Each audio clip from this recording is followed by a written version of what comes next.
Graduate na sa kolehiyo ang Kapuso Primetime King na si Dingdong Dantes. Para yan sa kursong Business Administration, major in Marketing Management. Nagmarcha siya gaya ng iba pang estudyanteng nagtapos mula sa West Negros University sa Bacolod.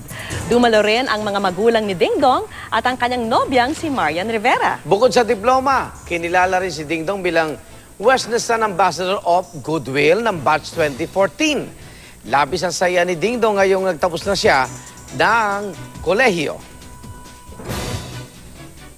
It's very special dahil finally after 8 years of being in college, magkakaroon na ako ng degree. Yung edukasyon, yan yung isang pinakamahalagang bagay na pwede mong maibahagi at maibahagi sa sarili mo o sa ibang tao man. Kasi, you know, it's something that you can never, it's something that can never be taken away from you.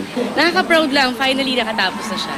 Ginawan ko talaga ng paraan para iayos yung sked ko. Hindi pwedeng mawala ako sa araw na to.